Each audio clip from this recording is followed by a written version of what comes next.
Hello everybody. It's time for the pCARS podcast, episode 3, being recorded on a warm Friday evening. It is July 19th, 10 past 9 p.m., and I'm your host, Brian, aka B Sweet, in pCARS on the forum and pretty much everywhere else on the internet.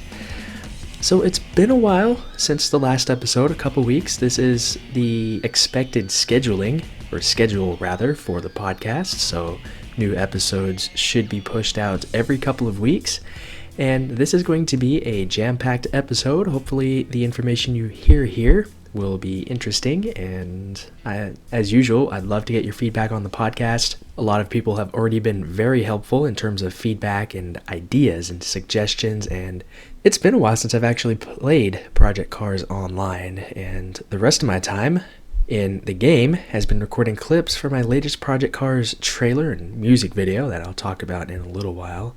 And I played in 4 races tonight, and all 4 of them were fantastic. There was some close side-by-side racing, some mistakes on my part, but I mean, it's been a while, so I think I have that on my side.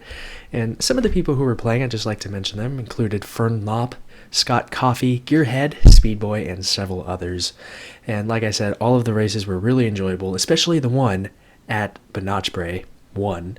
I probably pronounced that incorrectly, but it seems to be common of my pronunciation from things I've never really heard before or had to actually say before.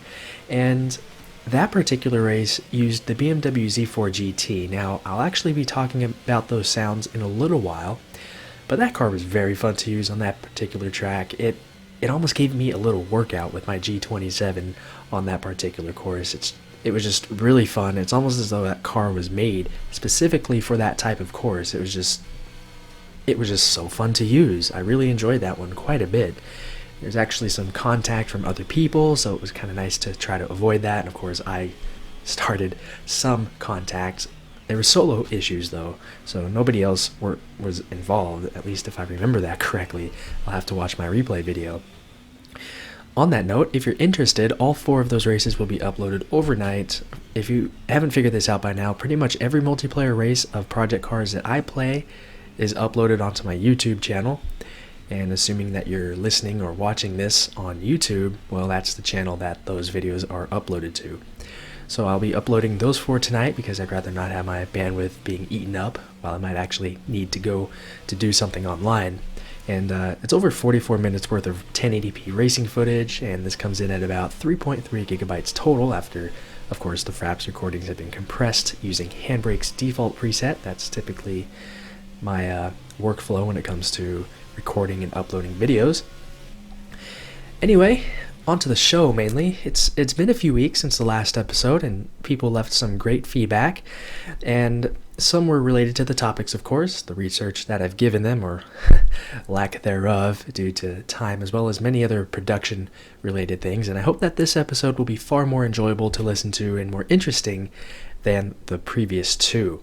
So I really want this to be a good way for people to get information about pCARS, whether they're already in it and they already know about the information, or they're outsiders and want to learn more about pCARS. So I definitely hope that you all enjoy this week's episode. Now, unfortunately, I don't have any guests for this one, although I do have about 5 different ideas right here in front of me of different people to interview, whether it be live when I'm recording this podcast or pre-recorded sometime earlier in the week.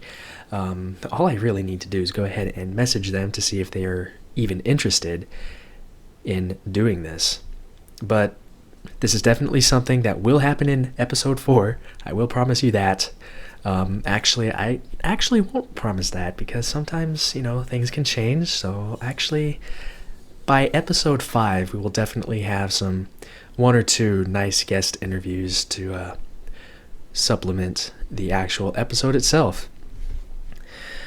So, if you haven't noticed yet, for those who are actually playing pCARS, at the top menu bar, once you're actually logged in and at the main menu, there's a button that actually takes you to the podcast, which I think was fantastic. Now, this isn't new. It's been around for a couple of weeks now, and I just thought it was fantastic and surprising that the developers added a dedicated button inside of a video game that's going to be released to the masses next year.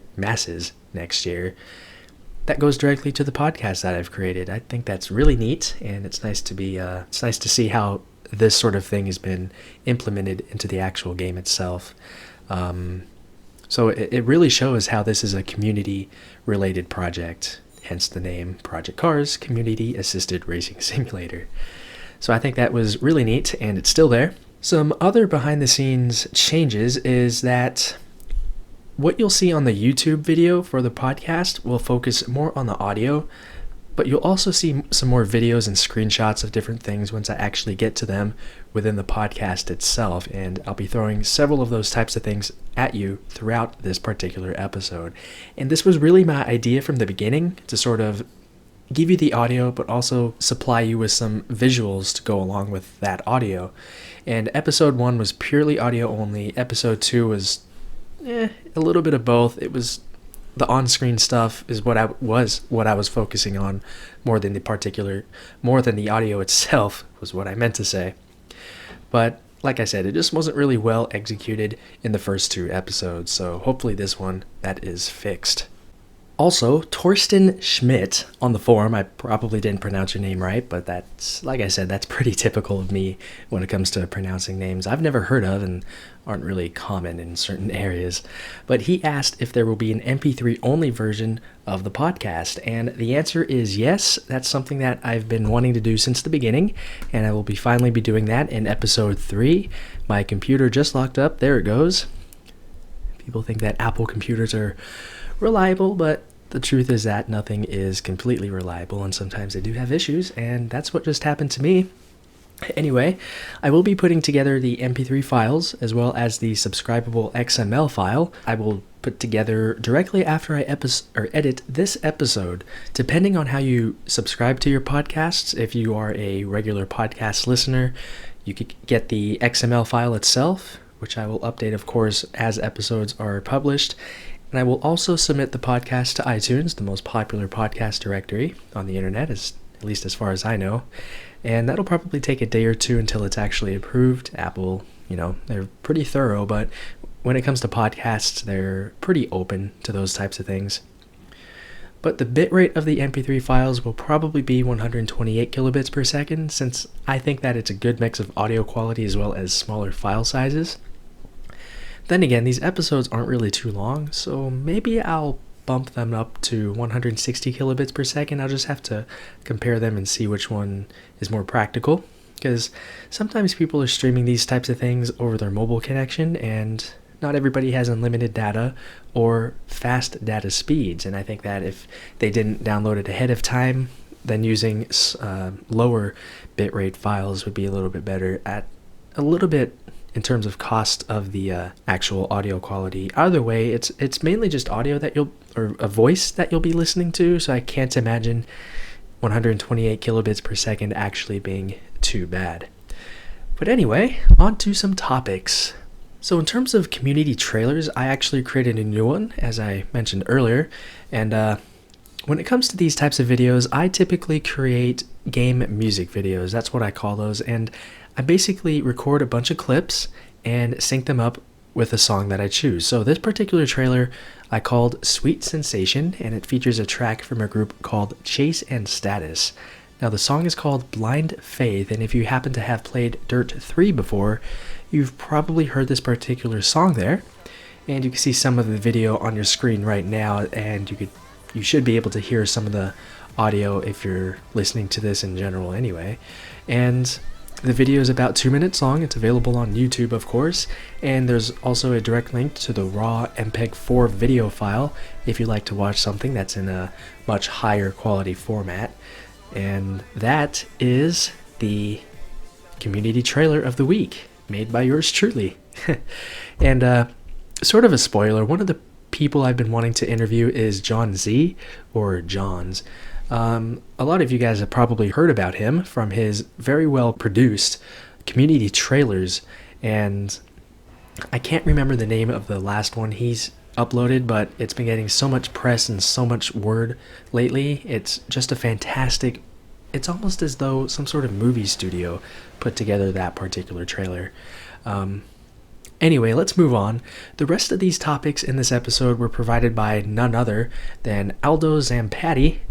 Still probably not saying that right, and if anything, it's actually different than what I've pronounced in the previous episodes. But anyway, thanks to him for doing some of the behind-the-scenes work while I actually have been doing other things. I still haven't had as much time as I'd like to in terms of research.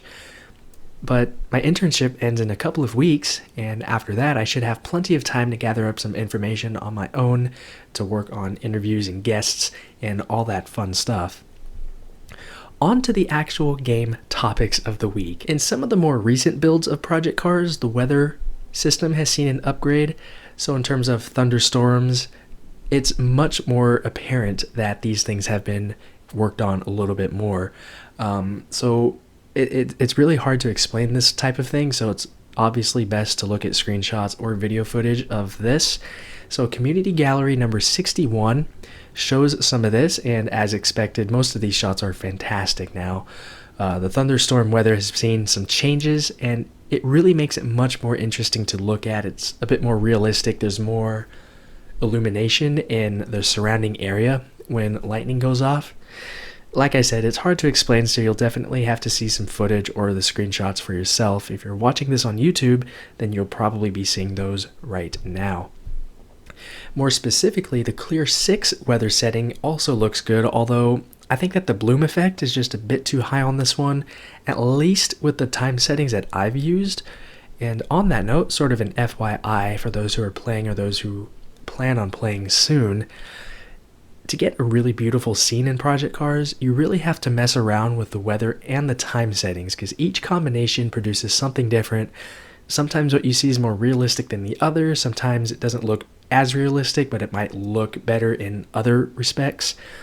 So if you happen to have Project Cars, take some time to mess around with the various combinations of time and weather, and you might come up with something that looks really nice. I personally like Overcast 2 at about 3 p.m. or 1500, and that to me gives it's sort of a hybrid between having something that's realistic and having something that's obviously from a video game. So that was just an FYI from me. And on a similar note, in one of my previous episodes I talked about the sounds of the BMW Z4 GT3 being massively improved. Now that car was used in the multiplayer races that I played earlier today. You'll be seeing those online whenever they're finished uploading. I'll put them in the YouTube videos thread on the Project Cars forum like always. But that car sounds absolutely fantastic. I wanted to turn the volume up, but I didn't really want to damage my hearing. The car just sounds that good. I'll play some samples for you right now.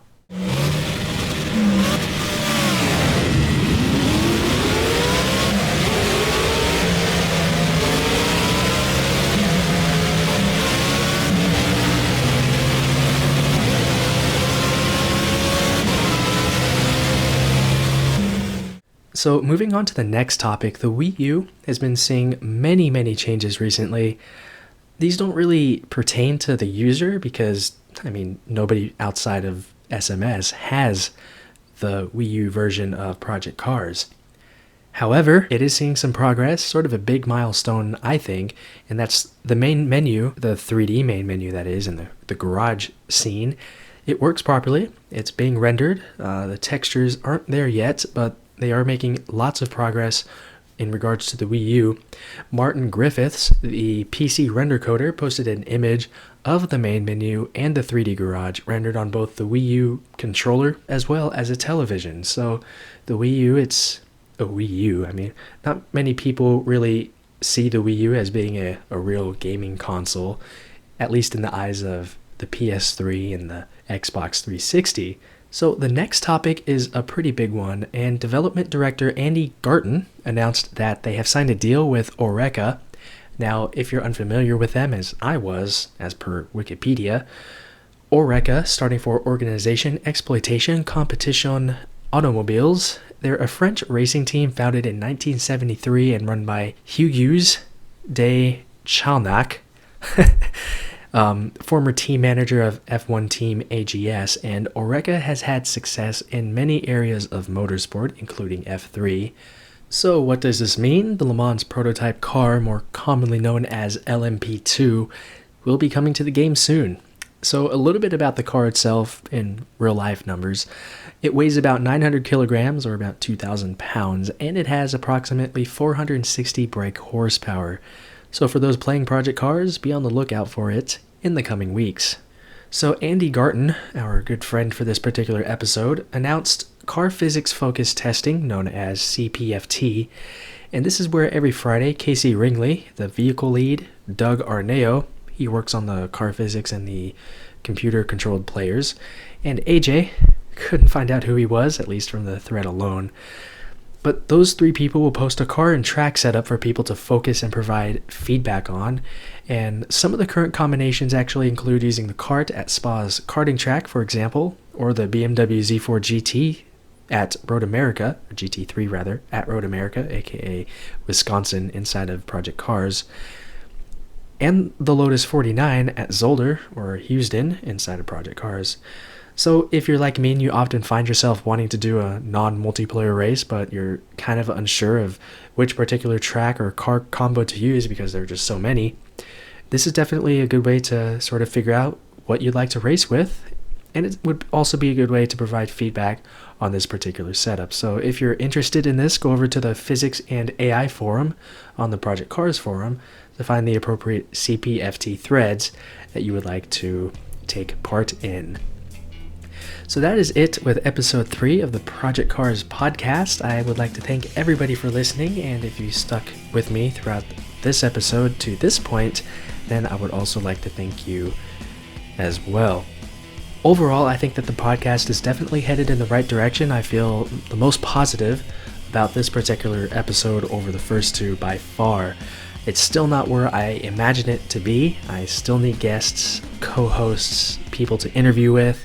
That all of those things are definitely coming down the pipeline, so be on the lookout for those in the coming weeks. So thanks everybody for listening, and I'll see you guys in a couple of weeks.